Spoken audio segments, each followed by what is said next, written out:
അല്ലാഹുവിന്റെ പ്രവാചകനോട് ചോദിച്ചു, അയ്യുന്നാസി അഹബ്ബു ഇലൈക യാ റസൂലല്ലാഹ്. അല്ലാഹുവിന്റെ പ്രവാചകൻ സല്ലല്ലാഹു അലൈഹി വസല്ലമ തങ്ങളോട് ചോദിച്ചു, ലോകത്തിൽ ഏറ്റവും കൂടുതൽ ഇഷ്ടം ആരോടാ നബിയെ? ഈ ലോകത്ത് അങ്ങക്ക് ഏറ്റവും ഇഷ്ടപ്പെട്ടതാരാ? പ്രവാചകൻ സല്ലല്ലാഹു അലൈഹി വസല്ലമ തങ്ങൾ പറഞ്ഞു, എനിക്ക് ആയിഷ ബീവി റളിയല്ലാഹു തആല അൻഹയാണ് എനിക്ക് ഏറ്റവും ഇഷ്ടം. അള്ളാഹുവിന്റെ പ്രവാചകന്റെ പ്രിയപ്പെട്ട ഭാര്യ ആയിഷാനെയാണ് എനിക്ക് ഏറ്റവും ഇഷ്ടം. സ്വഹാബി അവിടെ നിന്ന് ചോദിച്ചു, അവിടെ നിന്ന് രണ്ടാമത് ചോദിച്ചു, മിനൽ റിജാൽ, ആണുങ്ങളിൽ വെച്ച് ഏറ്റവും ഇഷ്ടം ആരെയാ നബിയെ? പ്രവാചകൻ പറഞ്ഞു, അബൂബക്കർ സിദ്ദീഖ് റളിയല്ലാഹു തആല അൻഹു. ആയിഷ ബീവിയുടെ പിതാവായ അബൂബക്കറിനെയാണ് എനിക്ക് ആണുങ്ങളിൽ വെച്ച് ഏറ്റവും ഇഷ്ടം. സ്വഹാബി ചോദിച്ചു, സുമ്മഖാല, പിന്നെ ആരെയാ നബിയെ? അവിടെ നിന്ന് പറഞ്ഞു, മഹാനായ സയ്യിദുനാ ഉമർ ഇബ്നുൽ ഖത്താബ് റളിയല്ലാഹു തആല അൻഹു. പ്രവാചകൻ അവിടെ നിന്ന് പറഞ്ഞു, ആദ്യം പറഞ്ഞു, എനിക്ക് ലോകത്തെ ഏറ്റവും ഇഷ്ടപ്പെട്ടത് ആയിഷ. അത് കഴിഞ്ഞാൽ ആയിഷയുടെ വാപ്പയായ അബൂബക്കർ സിദ്ദീഖ് റളിയല്ലാഹു തആല അൻഹു. അത് കഴിഞ്ഞാൽ മഹാനായ സയ്യിദുനാ ഉമർ ഇബ്നുൽ ഖത്താബ് റളിയല്ലാഹു തആല അൻഹു. എനിക്ക് ഇവരെയാണ് ഏറ്റവും ഇഷ്ടം. മഹാനായ അംർ ഇബ്നുൽ ആസ് റളിയല്ലാഹു തആല അൻഹു ചോദിച്ചു, പിന്നെ ആരാണ് നബിയെ? പിന്നെ ആരാണ് നബിയെ? അല്ലാഹുവിന്റെ പ്രവാചകൻ പറഞ്ഞു, പിന്നെ ഒരു വിഭാഗത്തെ എനിക്ക് വല്ലാത്ത ഇഷ്ടമാണെന്ന് നബി മുഹമ്മദ് മുസ്തഫ സല്ലല്ലാഹു അലൈഹി വസല്ലമ തങ്ങൾ പറഞ്ഞു കൊടുക്കുമ്പോൾ, എന്റെ പ്രിയമുള്ളവരെ, അള്ളാഹുവിന്റെ പ്രവാചകന്റെ ഭാര്യമാരുടെ ചെവിയിലേക്ക് വാർത്തയെത്തി, പ്രവാചകന് ഏറ്റവും കൂടുതൽ ഇഷ്ടം ആയിഷ ബീവിയ. അപ്പൊ മറ്റുള്ള ഭാര്യമാർ സ്വാഭാവികമായിട്ട് പെണ്ണുങ്ങളാണല്ലോ. ഒരു ഭാര്യയോട് മാത്രം പ്രവാചകൻ, എന്തിന്? ഒരു വാപ്പയ്ക്ക് 5 മക്കളുണ്ടെങ്കിൽ 5 മക്കളിൽ ഏറ്റവും ഇളയ ഒരാളോട് മാത്രം സ്നേഹമുണ്ടായി എങ്കിൽ ബാക്കിയുള്ള 4 പേരുടെയും മനസ്സിൽ ഇതിങ്ങനെ തോന്നാറുണ്ട്. അള്ളാഹുവിന്റെ പ്രവാചകന്റെ മറ്റുള്ള ഭാര്യമാർക്ക് മുഴുവനും വല്ലാത്ത പ്രയാസമായി. എല്ലാവർക്കും പ്രവാചകന്റെ മുന്നിൽ പോയി ചോദിക്കാനുള്ള ധൈര്യവുമില്ല. എല്ലാവരും കൂടെ അള്ളാഹുവിന്റെ പ്രവാചകന്റെ പ്രിയപ്പെട്ട പൊന്നുമോള് മഹദി ഫാത്തിമ ബീബി റളിയല്ലാഹു തആല അൻഹ, എല്ലാവരും കൂടെ അവിടെ കടന്നു ചെന്നിട്ട് പറഞ്ഞു, ഫാത്തിമ, നിന്റെ വാപ്പയ്ക്ക് ലോകത്ത് ഏറ്റവും ഇഷ്ടം ആയിഷാനെയാ. നിന്റെ പേര് പോലും പറഞ്ഞില്ല, നിന്റെ പേര് പോലും നിന്റെ പിതാവ് പറഞ്ഞില്ല. ഏറ്റവും ഇഷ്ടം ആയിഷ ബീവിയാണെന്ന് പറഞ്ഞത്. അതുകൊണ്ട് ഇതൊന്ന് ചോദിക്കാൻ വേണ്ടി എല്ലാവരും കൂടെ ഫാത്തിമ ബീബി റളിയല്ലാഹു തആല അൻഹയെ ഏൽപ്പിച്ചു. ഫാത്തിമ ബീബി വീടിന്റെ അകത്തേക്ക് കടന്നു ചെന്നിട്ട് തന്റെ പ്രിയപ്പെട്ട പിതാവിനോട് ചോദിച്ചു. അവിടെ നിന്ന് ചോദിച്ചു, വാപ്പ, എന്തേ വാപ്പ, ആയിഷ ബീവിയാണല്ലോ വാപ്പായ്ക്ക് ഏറ്റവും ഇഷ്ടം, എന്നോടാ സ്നേഹമില്ലേ? അതിന്റെ കാരണം എന്തേ എന്ന് ചോദിക്കുമ്പോ പ്രവാചകൻ സല്ലല്ലാഹു അലൈഹി വസല്ലമ തങ്ങൾ പറഞ്ഞു, ഐ ബനിയാത്തുൽ അലസ്തി തുഹിബ്ബു. അല്ലാഹുവിന്റെ റസൂൽ അവിടെ നിന്ന് ചോദിച്ചു, മോളെ ഫാത്തിമ, നിനക്കെന്നെ ഇഷ്ടമാണോ? നിനക്കെന്നെ ഇഷ്ടമാണോ മോളെ? എനിക്കിഷ്ടമാണ് നബിയെ, എനിക്ക് വാപ്പ എനിക്ക് വല്ലാത്ത ഇഷ്ടമാ. എങ്കിൽ അള്ളാഹുവിന്റെ പ്രവാചകൻ പറഞ്ഞു, മോളെ ഫാത്തിമ, ഞാൻ ആയിഷാനെ ഇഷ്ടപ്പെടുന്നു, നീ എന്നെ ആയിഷ ഇഷ്ടപ്പെടുക.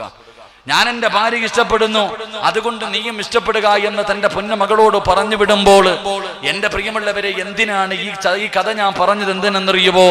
മഹാനായ നബി മുഹമ്മദ് മുസ്തഫ സല്ലല്ലാഹു അലൈഹി വസല്ലമ തങ്ങൾ പറഞ്ഞു, എനിക്ക് ഏറ്റവും ഇഷ്ടം എന്റെ ഭാര്യയായ ആയിഷ ബീവിയാണെന്ന് പറയുമ്പോ ആയിഷ ബീവിക്ക് വല്ലാത്ത സന്തോഷമായി. ആയിഷ ബീവിക്ക് വല്ലാത്ത സന്തോഷമായി.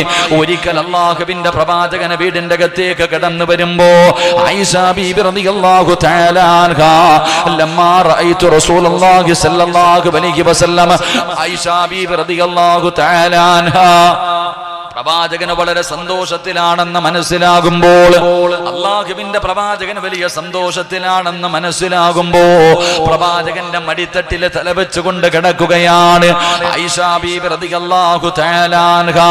അള്ളാഹുവിന്റെ പ്രവാചകന്റെ മടിത്തട്ടിൽ തലവെച്ചുകൊണ്ടിരുന്നിട്ട് അവിടുന്ന് ചോദിക്കുന്നു, നബിയേ, എനിക്ക് വേണ്ടി ഒന്ന് ദുആ ചെയ്യുമോ നബിയേ? അള്ളാഹുവിന്റെ പ്രവാചകൻ അവിടുന്ന് പറഞ്ഞു, ആയിഷ, നിനക്ക് വേണ്ടി ഞാൻ എപ്പോഴും ദുആ ചെയ്യാറുണ്ട്.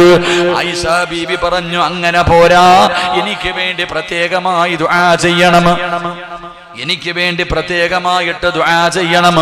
അല്ലാഹുവേ, പ്രവാചകൻ സല്ലല്ലാഹു അലൈഹി വസല്ലമ തങ്ങള്, അള്ളാഹുവിന്റെ പ്രവാചകന് സല്ലല്ലാഹു അലൈഹി വസല്ലമ തങ്ങള് അവിടെ ഇരുന്നു കൊണ്ട് പടച്ച റബ്ബിന്റെ ദർബാറിലേക്ക് ഇരു കരങ്ങൾ ഉയർത്തിയിട്ട് അവിടെ നിന്ന് ദുആ ചെയ്തു, അല്ലാഹുമ്മ ഇഗ്ഫിർ ലി ആയിഷ. ആയിഷ ബീബി റളിയല്ലാഹു തആല അൻഹ പ്രവാചകന്റെ മടിത്തട്ടിൽ കിടക്കുകയാണ്. ആ സമയത്താണ് തന്റെ കരങ്ങൾ ഉയർത്തിയിട്ട് അള്ളാന്റെ ദുആ, അള്ളാന്റെ റസൂൽ ദുആ ചെയ്തു, പടച്ചവനെ എന്റെ ആയിഷയ്ക്ക് നീ പുറത്തു കൊടുക്കണേ തമ്പുരാനെ. അവൾ അറിഞ്ഞു ചെയ്തത്, അറിയാതെ ചെയ്തത്, രഹസ്യമായി ചെയ്തത്, പരസ്യമായി ചെയ്തത് എല്ലാം എന്റെ ആയിഷയ്ക്ക് പുറത്തു കൊടുക്കണേ അല്ലാ. അല്ലാഹുവിന്റെ പ്രവാചകൻ അവിടുന്ന് ദുആ ചെയ്യുമ്പോ സന്തോഷം കാരണം പ്രവാചകന്റെ മടിത്തട്ടിലെ തല വെച്ചുകൊണ്ട് കിടന്ന ആയിഷ ബീബി റളിയല്ലാഹു തആല അൻഹ ചിരിച്ചുകൊണ്ടതാ താഴെ വീഴുകയാണ്, ചിരിച്ചുകൊണ്ട് താഴെ വീഴുകയാണ്. അല്ലാഹുവിന്റെ റസൂൽ ചോദിച്ചു, ആയിഷ നിനക്ക് സന്തോഷമായോ ആയിഷ? ആയിഷ ബീബി റളിയല്ലാഹു തആല അൻഹ അവിടുന്ന് പറഞ്ഞു, നബിയേ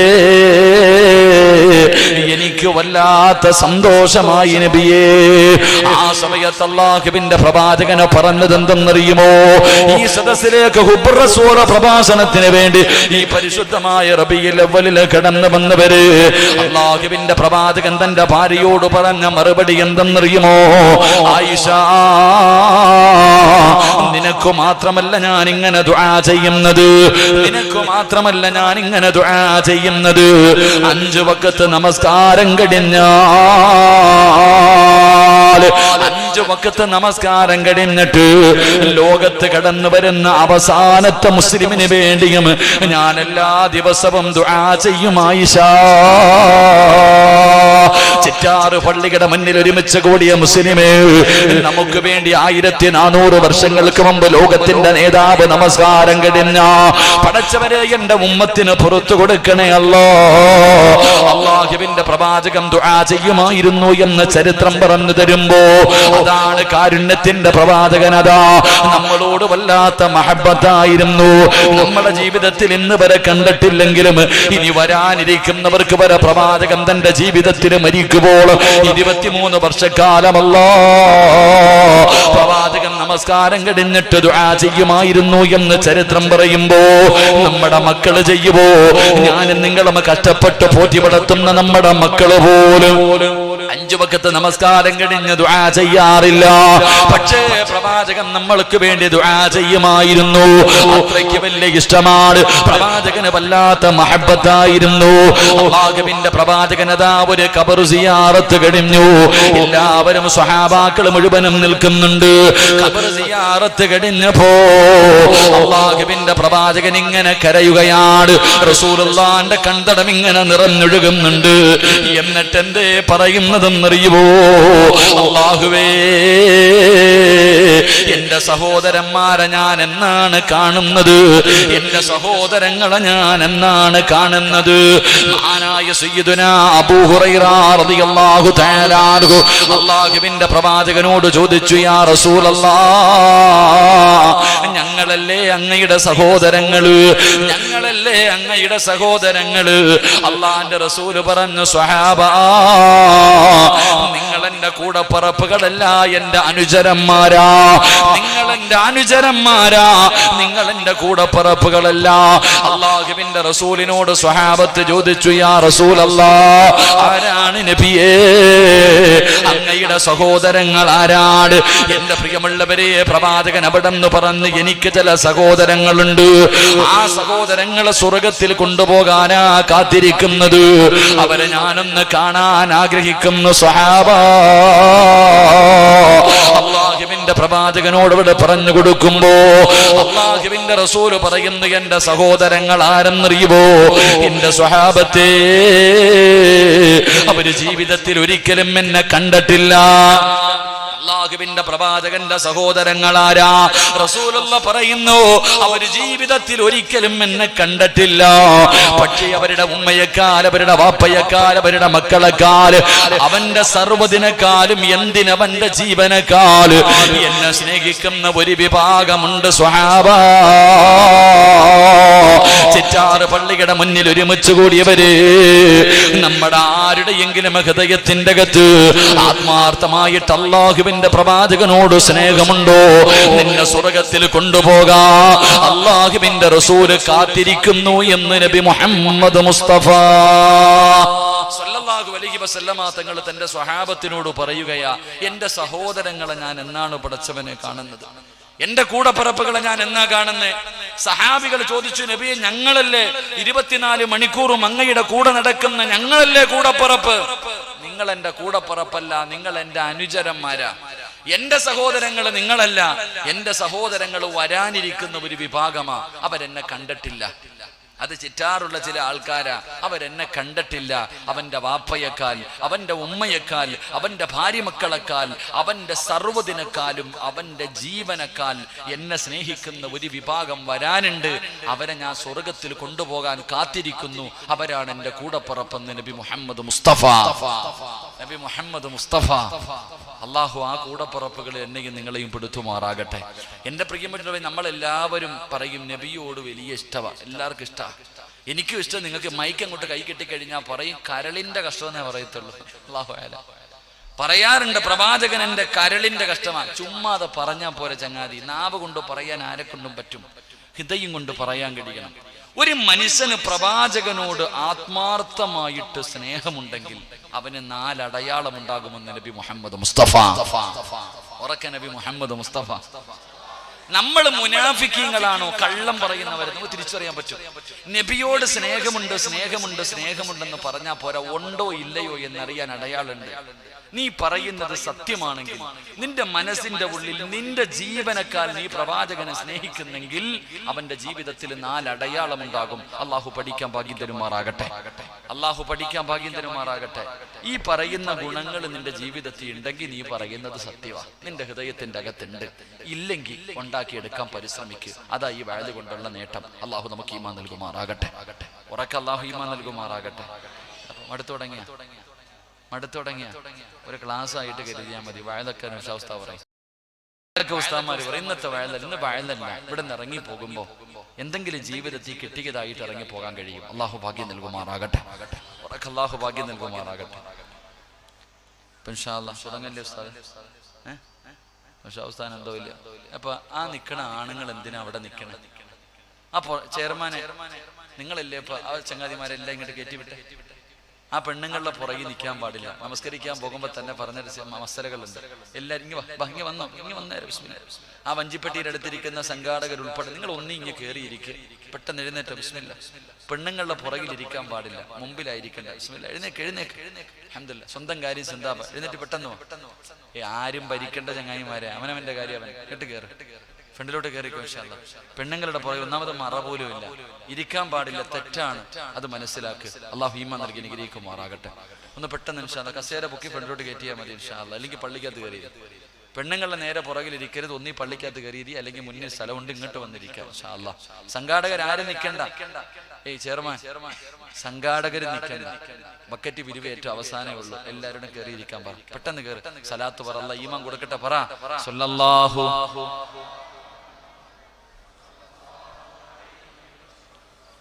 സല്ലല്ലാഹു അലാ മുഹമ്മദ് സല്ലല്ലാഹു അലൈഹി വസല്ലം. അല്ലാഹുമ്മ സല്ലി അലാ മുഹമ്മദ് യാ റബ്ബി സല്ലി അലൈഹി വസല്ലം. അല്ലാഹു ഈമാൻ നൽകി അനുഗ്രഹിക്കുമാറാകട്ടെ. മുസ്ലിം എന്ന് പറയുന്ന വാക്കിന്റെ അർത്ഥം അനുസരണയുള്ളവൻ. നല്ലത് പറയുമ്പോൾ മനസ്സിലാക്കാൻ കഴിയണം. അത് മനസ്സിലാക്കാൻ കഴിഞ്ഞില്ലെങ്കിൽ അതിന് വേറെ വാക്കാ. ഞാനത് പറയൂല. അള്ളാഹു കാത്തിരക്ഷിക്കുമാറാകട്ടെ.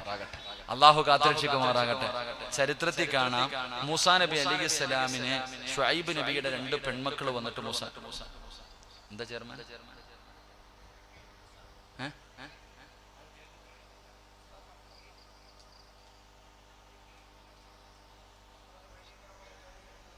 ഉസ്താദ് മൈക്കിൽ കൂടെ പറഞ്ഞ് കേട്ടില്ല.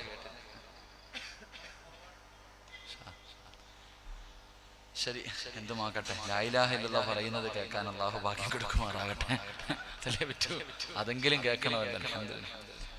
ശരി, എന്തായാലും പറഞ്ഞപ്പോ അള്ളാഹു കാത്തിരക്ഷിക്കട്ടെ. കാരണം സദസ, ഇൽമിന്റെ സദസ, മലക്കുകൾ ആമീൻ പറഞ്ഞു പോകും. അള്ളാഹു കാത്തിരക്ഷിക്കുമാറാകട്ടെ. എന്റെ പ്രിയമുള്ള സഹോദരങ്ങളെ, ഒരു മനുഷ്യന് പ്രവാചകനോടും മഹബത്ത് ഉണ്ടെങ്കിൽ ഒന്നാമത്തെ അടയാളം എന്താ? പറഞ്ഞാ പോരാ, എല്ലാവരും പറയും പ്രവാചകൻ എന്റെ കരളിന്റെ കഷ്ടമാണ്, എനിക്ക് പ്രവാചകനോട് വല്ലാത്ത മഹബത്താണ്.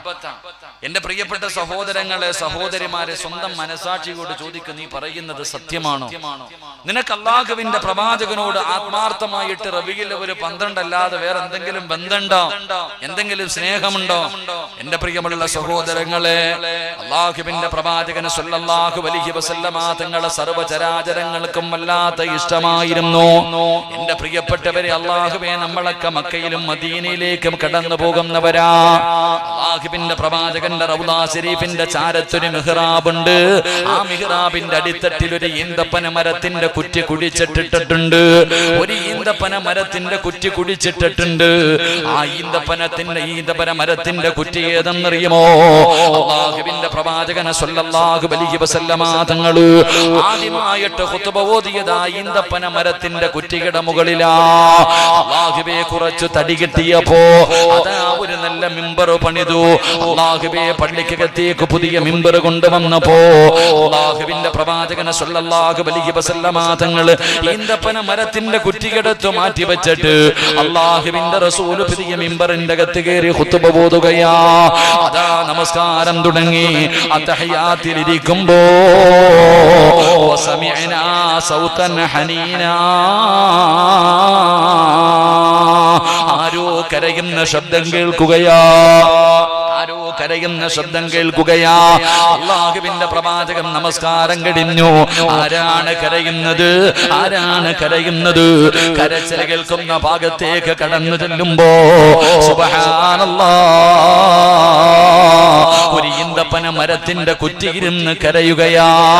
അല്ലാഹുവിന്റെ റസൂല് ചോദിച്ചു, നീ എന്തിനാ കരയുന്നത്? യാ റസൂലല്ലാഹ്, എന്നെ അങ്ങ് ഒഴിവാക്കിയില്ലേ നബിയേ, എന്നെ ഒഴിവാക്കിയത് ഓർത്തിട്ട് ഞാൻ കരയുകയാണ്.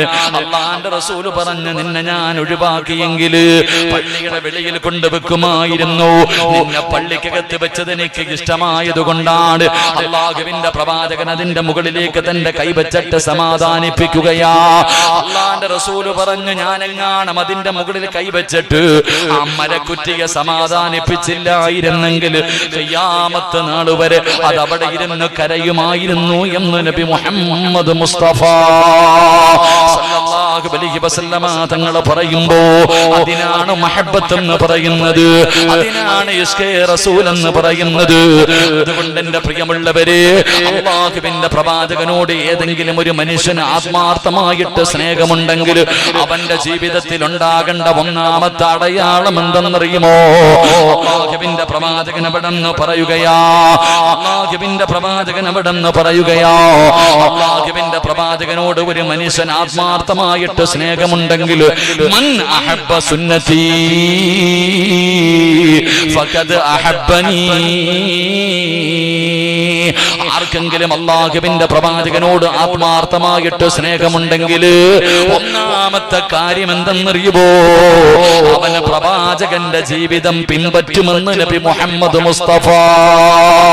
അല്ലാഹുവിന്റെ പ്രവാചകനോട് ഈ പള്ളിക്ക് മുന്നിലിരിക്കുന്ന ഏതെങ്കിലും ഒരു മനുഷ്യന് സ്നേഹമുണ്ടെങ്കിൽ, ആ സ്നേഹം സത്യമാണെങ്കിൽ, ആ സ്നേഹം യാഥാർത്ഥ്യമുള്ളതാണെങ്കിൽ ഒന്നാമത്തെ അടയാളം എന്തെന്നറിയുമോ? അവന് പ്രവാചകന്റെ സുന്നത്ത് ജീവിതത്തിൽ മുറുകെ പിടിക്കുമെന്ന് ആദരവായ പ്രവാചകൻ നബി മുഹമ്മദ് മുസ്തഫ. ആദരവായ പ്രവാചകൻ നബി മുഹമ്മദ് മുസ്തഫ സല്ലല്ലാഹു അലൈഹി വസല്ലമ തങ്ങളോട് പ്രവാചകൻ പറയുന്നു, ഒരു മനുഷ്യന് പ്രവാചകനോട് ആത്മാർത്ഥമായിട്ട് സ്നേഹമുണ്ടെങ്കിൽ അവൻ ചെയ്യുന്ന ഒന്നാമത്തെ കാര്യം പ്രവാചകന്റെ ജീവിതം അവൻ സ്വന്തം ജീവിതത്തിൽ മുറുകെ പിടിക്കുമെന്ന് നബിയുനാ റസൂലുള്ളാഹി. അതിനാ പ്രേമം എന്ന് പറയുന്നത്. പ്രവാചകനോടുള്ള മഹബത്ത് എന്ന് പറഞ്ഞാൽ അതാ മഹബത്ത്, പ്രവാചകന്റെ സുന്നത്ത് ജീവിതത്തിൽ മുറുകെ പിടിക്കുക. അല്ലാഹുവിന്റെ പ്രവാചകൻ സല്ലല്ലാഹു അലൈഹി വസല്ലം തങ്ങളുടെ സുന്നത്ത് ജീവിതത്തിൽ മുറുകെ പിടിക്കുക. ഏതാ ഉള്ളേ? എന്റെയും നിങ്ങളുടെയും ജീവിതത്തിൽ പറയാൻ ഒരു സുന്നത്ത് പറ. സുന്നത്ത് ചെയ്യുന്നില്ല എന്ന് ഞാൻ പറയുന്നില്ല, എല്ലാവരും ചെയ്യാറുണ്ട്. പക്ഷെ നിത്യമായി ചെയ്യുന്ന ഒരു സുന്നത്ത് പറ. റസൂലുള്ളാഹി സ്വല്ലല്ലാഹു അലൈഹി വസല്ലം തങ്ങൾ പറഞ്ഞു, സുന്നത്ത് ജീവിതത്തിൽ ചെയ്യുക. എന്റെ പ്രിയപ്പെട്ടവരെ, ഒരു കാലഘട്ടം വരും, അന്ന് ജീവിതത്തിൽ സുന്നത്ത് ചെയ്യുന്നവന് ഷഹീദിന്റെ കൂലിയുണ്ടെന്ന് നബി മുഹമ്മദ് മുസ്തഫ. 100 ഷഹീദിന്റെ കൂലി.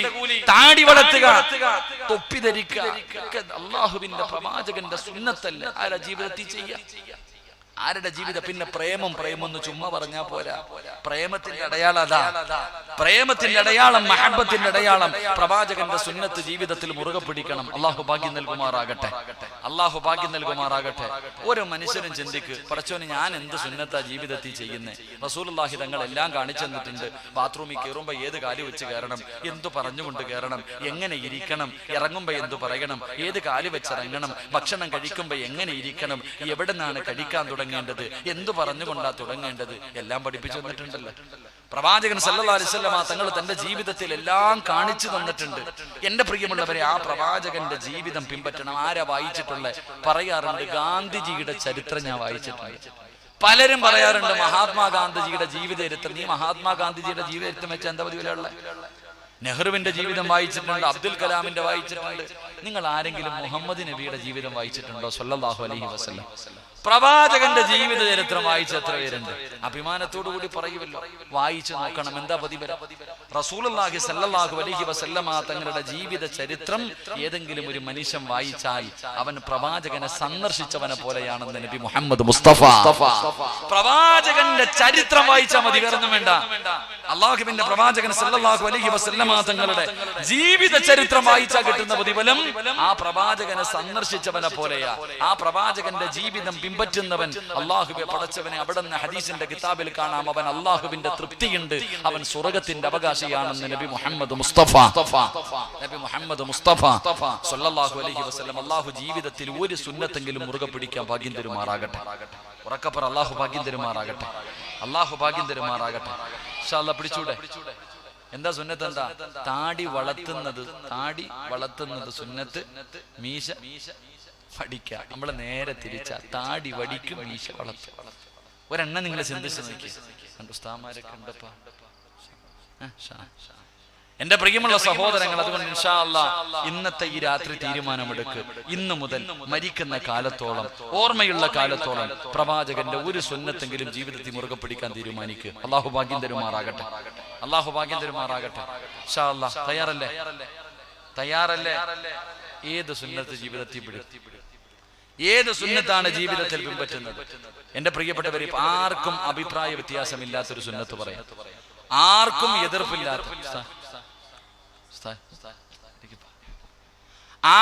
എതിർപ്പില്ലാത്തൊരു സുന്നത്ത് ഞാൻ പറയാം. എല്ലാ സംഘടനകളും അംഗീകരിക്കുന്ന ഒരു സുന്നത്താണ്. എല്ലാ സംഘടനകളും അംഗീകരിക്കുന്ന ഒരു സുന്നത്ത്. എന്ത് നല്ല കാര്യം ചെയ്യാൻ തുടങ്ങുമ്പോഴും ബിസ്മി പറഞ്ഞുകൊണ്ട് തുടങ്ങൽ സുന്നത്താണെന്ന് നബി മുഹമ്മദ് മുസ്തഫ.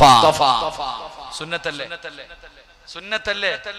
എന്ത് നല്ല കാര്യം ചെയ്യാൻ തുടങ്ങുമ്പോഴും ബിസ്മി പറഞ്ഞുകൊണ്ട് തുടങ്ങുന്നത് സുന്നത്തല്ലേ? പറ മനുഷ്യന്മാരെ, സുന്നത്തല്ലേ? സുന്നത്താണ്. ഇന്ന് മുതൽ ജീവിതത്തിൽ മുറുകെ പിടിക്കാൻ പറ്റുമോ? ഇന്നു മുതൽ ഇനി എന്ത് നല്ല കാര്യം ചെയ്യാൻ തുടങ്ങുമ്പോഴും ഉസ്താദേ ഞാൻ ബിസ്മി പറഞ്ഞുകൊണ്ട് തുടങ്ങും എന്ന് നിയ്യത്ത് ചെയ്യുന്നവര് കൈവക്ക്. പതിവല്ല ഞാൻ പറഞ്ഞുതരാം. ഒറ്റ ബിസ്മില്ല, നല്ലപോലെ പൊക്കിക്കോ. അൽഹംദുലില്ലാ, അള്ളാഹു ഈ കൈകൊണ്ട് ഹൗദൽ കൗസർ വാങ്ങിക്കൊടുക്കും.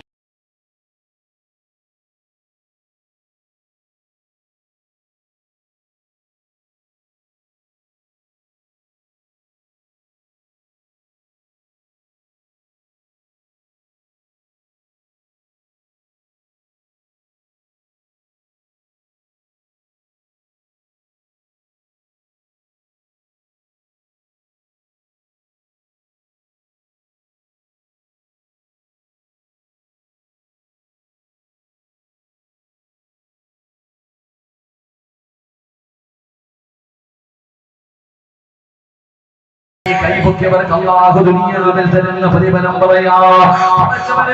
ഇന്ന് മുതൽ എന്ത് നല്ല കാര്യം ചെയ്യുമ്പോഴും ഉസ്താദേ ബിസ്മി പറയാതെ തുടങ്ങൂല. ആ പ്രവാചകന്റെ സുന്നത്തല്ലേ? റബീഉൽ അവ്വലിൽ ഞാൻ എടുക്കുന്ന തീരുമാനമാ. നിങ്ങൾക്ക് തരുന്ന പ്രതിഫലം പറയാ. അതിന് പോലും മനസ്സില്ലാത്ത ചെറുപ്പക്കാരാ, പ്രവാചകന്റെ കൂടെ സ്വർഗത്തിൽ കിടക്കാൻ കഴിയില്ല.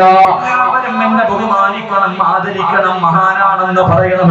അതിനു വേണ്ടിയാണ് പലരും പലതും ചെയ്യുന്നത്. പ്രവാചകന്റെ സുന്നത്ത് ജീവിതത്തിൽ മുറുകെ പിടിച്ച ഒന്നാമത്തെ പ്രതിഫലനം അല്ലാഹു ഇഷ്ടപ്പെട്ടവരുടെ ഹൃദയത്തിന്റെ അകത്ത് അല്ലാഹു നിനക്കൊരു സ്ഥാനം തരുമെന്ന് നബി മുഹമ്മദ് മുസ്തഫ സല്ലല്ലാഹു അലൈഹി വസല്ലം തങ്ങൾ പറയുകയാ.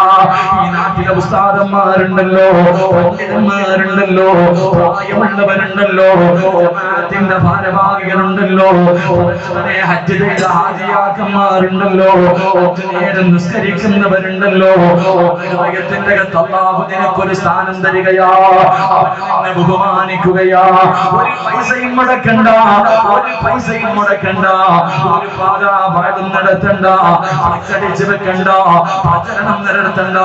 അല്ലാഹുവിന്റെ പ്രവാചകന്റെ സുന്നത്ത് ജീവിതത്തിൽ മുറുകെ പിടിച്ച പടച്ചവനെ ചുറ്റാലുള്ള അല്ലാഹു ഇഷ്ടപ്പെട്ടവരുടെ ഹൃദയത്തിന്റെ അകത്ത് അല്ലാഹു നിനക്കൊരു സ്ഥാനം തരുമെന്ന് നബി മുഹമ്മദ് മുസ്തഫ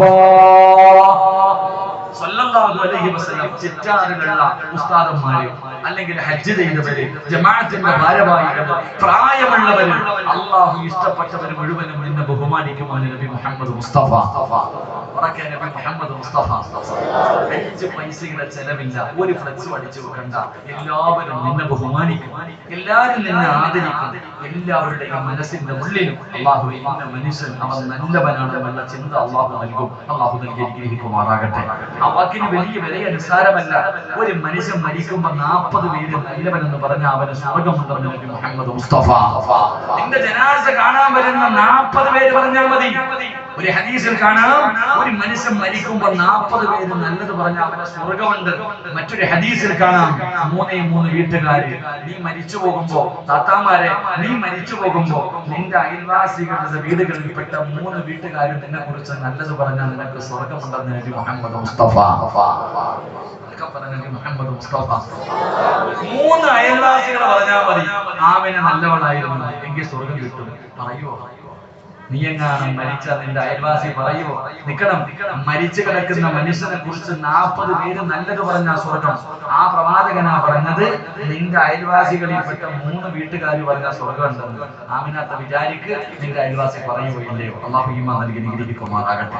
അപ്പൊ പ്രവാചകന്റെ സുന്നത്ത് ജീവിതത്തിൽ മുറുകെ പിടിച്ച അൽ മഹബ്ബത്തു ഫീ ഖുലൂബിൽ ബദറ. അല്ലാഹുവിന്റെ റസൂൽ പറഞ്ഞു, അല്ലാഹു ഇഷ്ടപ്പെട്ടവരുടെ ഹൃദയത്തിന്റെ അകത്ത് നിനക്കൊരു സ്ഥാനം ഉണ്ടാകും. പള്ളിയുടെ മുന്നിൽ വാപ്പമാർ ഇരിക്കുന്നു, അല്ലാഹു പോകുന്നത് ആരുടെ? അബൂബക്കറിന്റെ മോനാ, നല്ലൊരു ചെറുപ്പക്കാരനൊക്കെ. അല്ലാഹുവിന്റെ പള്ളിയുടെ മുന്നിൽ ഇരിക്കുമ്പോൾ ഒരു ചെറുപ്പക്കാരൻ നടന്നു പോകുന്നു. പ്രവാചകന്റെ സുന്നത്ത് ജീവിതത്തിൽ മുറുകെ പിടിക്കുന്നവനാ. അപ്പൊ പള്ളിയുടെ മുന്നിൽ ഇരുന്ന് ഇറച്ചി തിന്നുന്ന വാപ്പായി പറയും.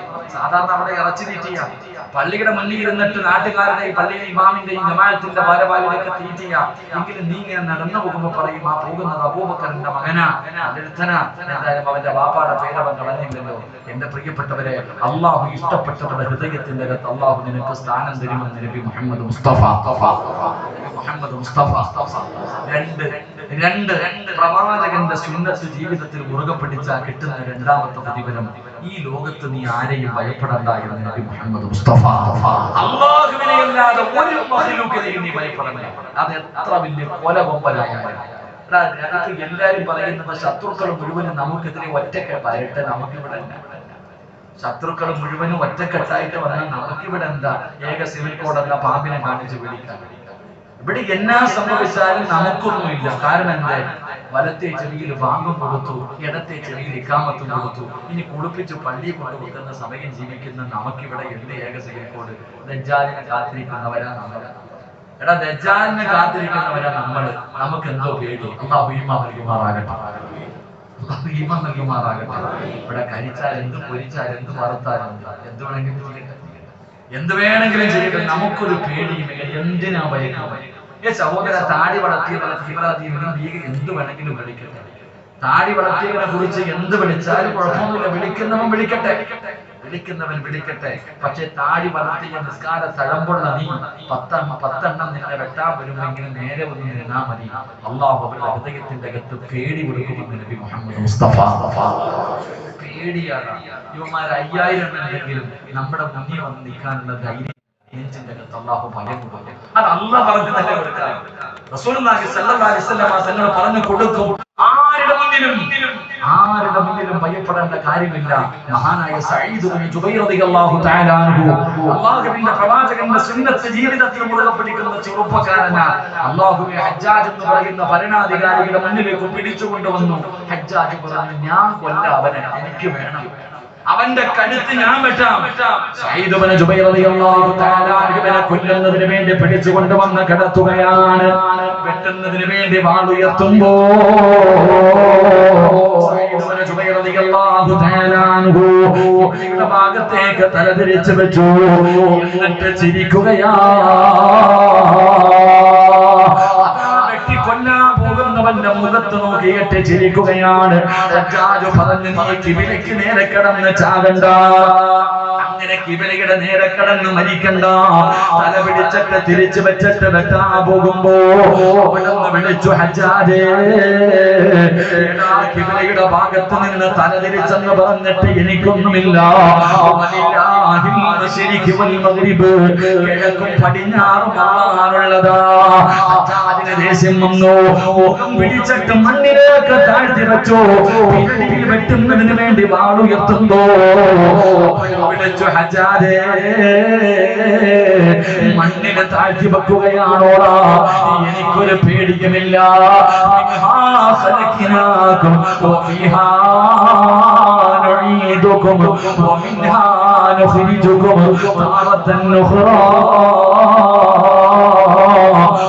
മണ്ണിൽ നിന്ന് അല്ലാഹ് എന്നെ സൃഷ്ടിച്ചത്, അതിലേക്ക് തന്നെയാണ് എന്നെ മടക്കുന്നത്. അതുകൊണ്ട് മണ്ണിലേക്ക് താഴ്ത്തി വെച്ചെന്ന് പറഞ്ഞിട്ട് എനിക്കിവിടെ ഒന്നുമില്ല. ദേഷ്യം വന്നു. തിരിച്ചു മലർത്തി കിടത്തി കഴുത്തിലേക്ക് വെട്ടുന്നതിന് വേണ്ടി വാളെന്ന് ഉയർത്തുമ്പോ കൊണ്ട് വിളിച്ചു, ഹജ്ജാജേ, ഫൈനമാതുവല്ലൂ ഫസമ്മ വജ്ഹുല്ലാഹ്.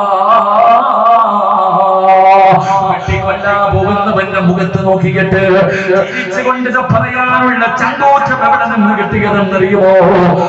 അതിന്റെ പ്രവാചകന്റെ സുന്നത്ത് ജീവിതത്തിൽ മുറുകെ പിടിച്ചത് കൊണ്ടാണ്. പ്രവാചകന്റെ സുന്നത്ത് ജീവിതത്തിൽ മുറുകെ പിടിക്കൂ. എന്ന് പറയുന്ന യുവത്വത്തിന്റെ നടുവിലൂടെ നടന്നു പോകുന്ന ചെറുപ്പക്കാരൻ, പ്രവാചകന്റെ ജീവിതം പിൻപറ്റുന്ന ചെറുപ്പക്കാരനാണ്. യൂറോപ്പിന്റെ ഭരണാധികാരികളെ വിരുന്നിന് വിളിച്ചു. നേതാക്കന്മാര് മുഴുവനും ഭക്ഷണം കഴിക്കാനിരിക്കുകയാ. നേതാക്കന്മാര് മുഴുവനും ഭക്ഷണം കഴിക്കാനിരിക്കുകയാണ്. കഴിക്കാൻ തുടങ്ങി, വിസ്മി പറഞ്ഞുകൊണ്ട് കഴിക്കാൻ തുടങ്ങി. അല്ലാഹുവേ, തന്റെ കയ്യിൽ നിന്ന് അല്പം ഭക്ഷണം താഴെ വീണു. താഴെ വീണ ഭക്ഷണം എടുത്ത് കഴിക്കുന്നത് അല്ലാഹുവിന്റെ റസൂലിന്റെ സുന്നത്താ. ഇവന്മാരുടെ മുന്നിൽ ഇരിക്കുകയാണെന്ന് കരുതിയില്ല. താഴെ വീണ ഭക്ഷണം ഇടത് കൈ കൊണ്ടെടുത്ത് പാത്രത്തിന്റെ അകത്തിട്ടിട്ട് അല്ലാഹുവേ അവിടെ നിന്ന് വാരി കഴിക്കുകയാ. ഇത് കണ്ടപ്പോ മുന്നിലിരിക്കുന്ന രാജാക്കന്മാര് കളിയാക്കിയിട്ട് ചോദിച്ചു, എന്തിനാണ് ദാരിദ്ര്യം കാണിക്കുന്നത്? എന്തിനാ എച്ചിരി വാരി തിന്നുന്നത്? ഇരിക്കുന്നത് മുഴുവനും നിനക്ക് കഴിക്കാനുള്ളതല്ലേ? പട്ടിണിയൊക്കെ നിന്റെ മുഹമ്മദിന്റെ നാട്ടിലല്ലേ? റസൂലുള്ളാഹിന്റെ സുന്നത്ത് കളിയാക്കിയപ്പോ രാജാവിന്റെ കൊട്ടാരത്തിന്റെ മധ്യഭാഗത്തിരുന്നിട്ട് എഴുന്നേറ്റ് നിന്നിട്ട് ചോദിച്ചു, എടാ വിഡ്ഢികള്, നിനക്കൊക്കെ വേണ്ടി എന്റെ റസൂലുള്ളാഹിന്റെ സുന്നത്ത് കളയാനോ? പമ്പര വിഡ്ഢികള്, നിനക്കൊക്കെ വേണ്ടി എന്റെ നേതാവിന്റെ സുന്നത്ത് കളയാനോ? എന്നെ കൊണ്ട് കഴിയില്ലടാ എന്ന ഭരണാധികാരിയുടെ മുഖത്ത് നോക്കിയിട്ട് പറയാനുള്ള ചങ്കൂറ്റം ഇവിടെ നിന്ന് കിട്ടിയതെന്നറിയുമോ? അത് പ്രവാചകന്റെ സുന്നത്ത് ജീവിതത്തിൽ ഹയാത്താക്കുന്നവനും അല്ലാഹു കൊടുക്കുന്ന ധൈര്യമാണെന്ന് ആദരവായ പ്രവാചകൻ നബി മുഹമ്മദ് മുസ്തഫ ഭരണാധികാരിയുടെ മുഖത്ത് നോക്കിയിട്ട് പറഞ്ഞു, എടാ വിഡ്ഢി, നിനക്ക് വേണ്ടി എന്റെ റസൂലുള്ളാഹിന്റെ സുന്നത്ത് കളയാനോ പറ്റൂല. അല്ലാഹു ഈമാൻ നൽകുമാറാകട്ടെ. അല്ലാഹു ഈമാൻ നൽകുമാറാകട്ടെ. എന്റെ പ്രിയപ്പെട്ടവരെ, അതുകൊണ്ട് പ്രവാചകന്റെ സുന്നത്ത് ജീവിതത്തിൽ മുറുകെ പിടിക്കും. എന്റെ പ്രിയപ്പെട്ട സഹോദരങ്ങളെ, വീട്ടിൽ സമാധാനമില്ല, സന്തോഷമില്ല, ഉസ്താദെ എത്ര കിട്ടിയിട്ട് തികയുന്നില്ല, എന്താണെന്നറിയില്ല, പരാതി പറയാൻ ഒരുപാട് മാതാപിതാക്കളുണ്ട്. അതിന്റെ കാരണം എന്തെന്നറിയുമോ? 3 കാര്യങ്ങൾ സൂക്ഷിക്കാത്തതുകൊണ്ടാണ്. 3 കാര്യങ്ങൾ ചെയ്യുന്നവന് ലോകത്തുള്ള സർവ്വചരാചരങ്ങളുടെയും ശാപം കിട്ടും. അല്ലാഹു കാത്തിരക്ഷിക്കുമാറാകട്ടെ. അല്ലാഹു കാത്തിരക്ഷിക്കുമാറാകട്ടെ. ഒന്നാമത്തെ കാര്യം എന്തെന്നറിയോ? ഇടത് കൈ കൊണ്ട് വെള്ളം കുടിക്കുന്നവൻ. ഇടത് കൈ കൊണ്ട് വെള്ളം കുടിക്കുന്നവന് സർവ്വചരാചരങ്ങളുടെയും ശാപം കിട്ടും. അല്ലാഹു കാത്തിരക്ഷിക്കുമാറാകട്ടെ. അല്ലാഹു കാത്തിരക്ഷിക്കുമാറാകട്ടെ. ഏത് കൈ കൊണ്ട് വെള്ളം കുടിക്കാം? ഉറക്കെ പറ, ഏത് കൈ കൊണ്ട്? നമ്മൾ ഇടത് കൈ കൊണ്ട് വെള്ളം കുടിക്കുന്ന ഒരു സമയമുണ്ട്. എപ്പോഴാണ്? കാനടിക്കുന്നു. ഞാനും നിങ്ങളും ചിന്തിക്കും, ഭക്ഷണം കഴിക്കുന്ന സമയത്ത് നമ്മൾ ഇടത് കൈ കൊണ്ട് വെള്ളം കുടിക്കുന്നവരാണ്. ഞാൻ ചോദിക്കട്ടെ വാപ്പ, നിനക്ക് എന്തേ അള്ള വലത് കൈ തന്നിട്ടില്ല? എന്റെ ഉപ്പമാരോടും ഉമ്മമാരോടും ഞാൻ ചോദിക്കാം, ഭക്ഷണം വാരി കഴിക്കാൻ നിനക്ക് അള്ളാഹു വലത് കൈ തന്നു. ഈ ഭക്ഷണം കഴിക്കുന്നതിന്റെ ഇടയിൽ നീ വെള്ളം കുടിക്കുമ്പോ എന്തേ അള്ളാഹു നിനക്ക് വലത് കൈ തന്നിട്ടില്ല? എന്ത് കുടിക്കാൻ? അതിന് നമ്മൾ പറയുന്ന കാരണം എച്ചില് പറ്റും. നിനക്ക് റസൂലുള്ളാഹിന്റെ സുന്നത്ത് അത്ര സിമ്പിൾ ആയിട്ടില്ലേ? റസൂലുള്ളാഹി സ്വല്ലല്ലാഹു അലൈഹി വസല്ലം തങ്ങളുടെ സുന്നത്ത് എച്ചില് പറ്റും എന്ന ഒറ്റ കാരണത്തിന്റെ പേരിലാണ് നമ്മൾ പലരും പാലിക്കാത്തത്. അല്ലാഹു ഈമാൻ തരുമാറാകട്ടെ. അല്ലാഹു ഈമാൻ തരുമാറാകട്ടെ. എന്തേ പറ്റാത്ത? വലത് കൈ കൊണ്ട് കുടിച്ചാൽ ലോകം ഇടിഞ്ഞു വീഴും. പോട്ട്, ഞാനൊന്നും പറയുന്നില്ല. ലോകം ഇടിഞ്ഞു വീഴും. അത് പോട്ടെ, അത് വേറെ വിഷയം. എന്റെ പ്രിയപ്പെട്ടവരെ, നമ്മൾ ഇടത് കൈ കൊണ്ട് വെള്ളം കുടിക്കും. എങ്ങനെ കുടിക്കുന്നത്? ഇടത് കൈ കൊണ്ട് വെള്ളം എടുത്ത് വലത് കൈയുടെ മുകളിൽ വെച്ചിട്ട് ഇങ്ങനെ ഒരു കുടിയുണ്ട്, വല്ലാത്ത കുടി. ഇങ്ങനെയാണോ വെള്ളം കുടിക്കേണ്ടത്? സത്യത്തിൽ എങ്ങനെയാ കുടിക്കേണ്ടത്? എങ്ങനെ കുടിക്കട്ടെ? പറ മനുഷ്യന്മാർ, അങ്ങനെയാണോ കുടിക്കേണ്ടത്? അള്ളാഹു പഠിക്കാൻ ഭാഗ്യം തരുമാറാകട്ടെ. ഇങ്ങനെ കുടിക്കണമെന്ന് ആരാ പറഞ്ഞാൽ? ഇടത് കൈ കൊണ്ട് വെള്ളം എടുത്ത് വലത് കൈയുടെ മുകളിൽ വെച്ചിട്ട് ഇങ്ങനെ ആർക്കോ വേണ്ടി ഓക്കാനിക്കുന്ന പോലെ ഇങ്ങനെ കുടിക്കുന്ന കാഴ്ച കാണുന്നു ചോദിക്കുന്നു. എങ്ങനെയാ സത്യത്തിൽ വെള്ളം കുടിക്കുന്നത്? അള്ളാഹു പഠിക്കാൻ ഭാഗ്യം തരുമാറാകട്ടെ. നിങ്ങളെ കൊണ്ട് കഴിയുമെങ്കിൽ നിങ്ങൾ വലത് കൈ കൊണ്ട് തന്നെ കുടിക്കണം. ഇനി അതിന് നമ്മളെ കൊണ്ട് കഴിയുന്നില്ല എങ്കിൽ ഇടത് കൈ കൊണ്ട് വെള്ളം എടുക്കണം. പണ്ട് നമ്മുടെ ഉമ്മ പറയും, കൈയുടെ ഉൾഭാഗത്ത് ഭക്ഷണം പറ്റാൻ പാടില്ല. വെറുതെ ഒന്നുമല്ല പറഞ്ഞത്. ഉമ്മയും ബാപ്പയും പണ്ട് പറയാറുണ്ട്, കൈയുടെ ഉൾഭാഗത്ത് ഭക്ഷണം പറ്റാൻ പാടില്ല. അതിന് പിന്നെ ശാസ്ത്രം വേറെ പല കാര്യങ്ങളും പറയുന്നുണ്ട്. എന്റെ പ്രിയപ്പെട്ടവരെ, ഇനി മുതൽ കുടിക്കേണ്ടത് എങ്ങനെയെന്നറിയോ? വലത് കൈ കൊണ്ട് വെള്ളം കുടിക്കാൻ കഴിയുമെങ്കിൽ വലത് കൈ കൊണ്ട് തന്നെ കുടിക്കാം. ഇനി പറ്റുന്നില്ല എങ്കിൽ ഇടത് കൈ കൊണ്ട് വെള്ളമെടുത്ത് വലത് കൈയുടെ ഉൾഭാഗത്ത് വെക്കണം. വലത് കൈയുടെ ഉൾഭാഗത്ത് വെച്ചിട്ട് ആ വലത് കൈ ഉയർത്തിയിട്ട് കുടിക്കണം. റസൂലുള്ളാഹിന്റെ സുന്നത്ത് മുറുകെ പിടിച്ച പ്രതിഫലം കിട്ടും. അല്ലാഹു ഭാഗ്യം തരുമാറാകട്ടെ. അന്തസ്സില്ല ചെയ്യുന്നത്. ഇടത് കൈ കൊണ്ട് വെള്ളമെടുത്ത് വലത് കൈയുടെ ഉൾഭാഗത്ത് വെച്ചിട്ട് വലത് കൈ ഉയർത്തിയിട്ട് കുടിക്കാൻ പിടിക്കണം. അതിനും കഴിയാതെ വരുമ്പോൾ മാത്രമാണ് കൈയുടെ മുകളിൽ വെച്ചിട്ട് കുടിക്കാൻ നിൽക്കേണ്ടത്. അല്ലാഹു നമുക്ക് ഈമാൻ നൽകുമാറാകട്ടെ.